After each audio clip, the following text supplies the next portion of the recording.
What's up, everybody? Cygnus Jason here with GameSide, and today we're having a taste of the deeply rooted and ridiculously complicated world of Warhammer 40k in Necromunda Hired Gun, a violently fast-paced FPS game developed by Strumon Studio and published by Focus Home Interactive. The developer, Strumon, is a studio based in France, and they've been at it since 2007. They're also responsible for a game that I sincerely wish was better executed, but still very much liked anyway, Space Hulk Deathwing. Strumon was acquired by Focus Home Interactive in April of this year, and I know we can expect great things going forward, since Focus Home is no slouch when it comes to games of their own. Insurgency Sandstorm, The Surge, and A Plague Tale Innocence, to name a few. Anyway, Necromunda Hired Gun places us in the role of a hired gun, basically a bounty hunter, seeking fortune down in the underhive of a planet called Necromunda. Your fortune is in the form of a sizable bounty reward for bringing in whoever killed an individual named Maro Virax. Of course, there's nothing stopping you and your loyal companion from making some extra credits along the way. That's as far into the premise as I'm willing to go, because not only do I not know much about it, but the history and lore of 40k is way too cumbersome to condense into a few cohesive sentences. That, and whether you know the lore surrounding Necromunda or not, does not add or take away from your ability to enjoy or follow along with the events of the game. Once the game kicks off, you'll be given the choice of a male or female bounty hunter and get to choose a preset look for them. After that, it's a quick prologue to teach you the basics of movement and combat. Then you're dropped into the game's central hub, Martyr's End, where you'll spend a good bit of your time. Here, you can visit the Rogue Dock to upgrade the augmetics of you or your Cybermastiff. You can purchase all manner of equipment from the weapon seller. You can visit the Wild Snake Priestess at the bar for a quick change of style. You can visit the Artificer to customize your weapons with different purchasable attachments and skins. You can test your guns or your whole loadout at the upstairs shooting range or the gladiatorium. And lastly, you can accept bounty contracts at the bounty board. As a hired gun, obviously you'll need to know the ins and outs of the various types of bounties. You can't just throw yourself out there doing whatever for whoever for however much pay and expect to last long. The first page of the bounty board lists the campaign missions for you, beside a bounty poster of the hefty reward that awaits you at the end of your journey, sort of like a motivational poster. And it works. Before each mission, you get the chance to edit your loadout or purchase things like medkits, grenades, or treasure maps, which lead you to the treasure chests that are hidden throughout most missions you play. Missions are classified as Class C, Class B, Class A, or Class S missions, each far more difficult than the last, with appropriate payouts to match, paid by a contact from a specific faction. There is a faction tab at the bounty board. It has meters beside the name of each faction, and I was told there's an achievement for filling one of the gauges, as well as loot you can get for filling each one, but I can't seem to find any additional details on it at this time. Now, side mission objectives include, but are not limited to, collecting or destroying things, defending a certain area with the help of some fairly useless AI teammates, capturing strategic locations within a set area, killing enemy lieutenants, rescuing captive bounty hunters before bad things happen, and a few others. If you don't like anything about a side mission, like the listed opponents you'll be facing or the size of the reward you'll be risking your neck over, you can always refresh the selection until you get something that you like. A fantastic part about side missions is that once your objective is complete, the mission ends immediately. If you kill your last enemy lieutenant while you're mid-jump, you stop dead in the air while the mission completion screen loads.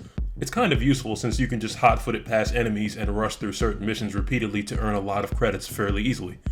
The downside to that is you miss out on loot, whether that be from enemies or from treasure chests. Upon mission completion, you get the chance to sort through any equipment you looted during the mission, placing anything you like into your inventory slots on the right and leaving anything you can do without on the left side.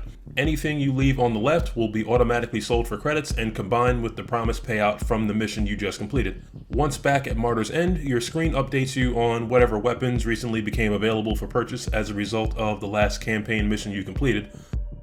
Equipment you can earn comes in many forms. You get 4 suit slots for armor plating, 4 status item slots, 5 basic weapon slots for things like auto guns or shotguns, 5 pistol weapon slots for various pistols or the sawed-off shotgun, 3 special weapon slots for things like sniper rifles or grenade launchers, 4 heavy weapon slots for the big guns, 6 Archaeotech slots, and 6 Lucky Charm slots. Did you guys immediately think about the cereal? So did I.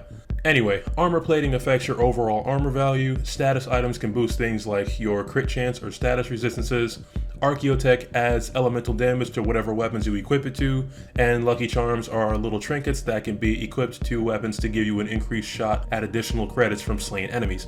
All equipment has rarities from gray up to gold. If there are any rarities higher than gold, I have yet to find them. Before we get into combat, let's circle back to augmetics, which are bionic upgrades or implants for your character or your Cybermastiff. For your character, augmetics are split into a handful of categories. Bionic arms, which increase HP, your Luminin capacitors, which affect skill cooldown times, bionic legs, which affect your jump speed and height, internal implants, which also affect your HP, your cerebral implant, which increases crit chance or looting chance, and your refractor field, which is basically your overshield. Every category, save for the refractor field, has unlockable and upgradable passive or active skills pertaining to that category. For example, your cerebral implant can give you heightened senses, which briefly slow time around you, a vocal implant, which demands higher payouts from side missions, perfect aim, which guarantees all bullets fired will hit their targets for the duration of the skill, and auger array, which scans the immediate area to single out any items, booby traps on treasure chests, or enemies that are present nearby. If you just want to see enemy presence, summoning the Cybermastiff achieves that as well. Speaking of the good boy, the Cybermastiff has 3 categories of augmetics: bionic head, which increases HP, bionic body, which increases armor, and bionic paws for speed and reflex enhancements. The Mastiff's HP is laughable in the beginning because he's just a fleshy good boy in a horrifically metal world. When you apply augmetic upgrades, he becomes a nightmarish amalgamation of crude metal and scarred flesh, but he's a nightmare you can still pet. As mentioned before, calling your Mastiff highlights any enemies present in the immediate area, and as long as there is a clear-cut path between your good boy and his victim, meaning a path with no steep ledges, jumps, or large obstacles, your enemy is as good as dead. This game's combat relies on how effectively aggressive you can be. This is especially true in some mission types, since the enemies will somehow know exactly where you are right when you come out of the loading screen and rush to hunt you down. Enemies can be scary accurate at the worst times, so always have a plan to slip away and recover if things get dicey.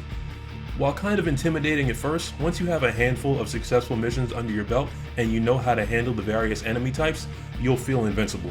Your time in combat is split evenly 3 ways: killing, evading, and reloading. Anytime you are not killing and evading, you should be reloading and evading. Your refractor field can handle a few bullets, but it cannot handle a sustained barrage of damage, and obviously neither can your HP.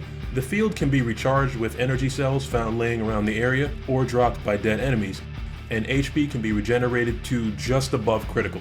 At that point, use a medkit or take cover somewhere while your refractor shield recharges. Between your double jump and your grapnel, which is unlocked very early on, you should be able to easily get up and away from danger to lick your wounds and plan your next move. It's obvious that the developers were going for a Doom-esque experience, per the soundtrack and the general flow of combat encounters. When the music starts, you better lock and load because it's time to spill some blood. For the most part, the controls are responsive and you can murder or maneuver with as much precision as you can muster. If you played and enjoyed the recent Doom games, you'll feel right at home because the default aim sensitivity settings are fairly twitchy. However, if you are playing on a controller, you may have a bad time. I started the game on an Xbox controller and my hands had a stroke, which I didn't think could happen because the controls are drastically different from any other FPS I have ever played. Just to give you an idea, instead of a click of the right stick being melee, it's the medkit button. So when I had to melee in a panic, I blew through all 3 of my medkits and still had a rabid enemy Mastiff trying to rip my leg off. The left stick, which is typically reserved for sprinting, is instead the crouch, slide, or dash button, since your character already moves at a sprinting pace.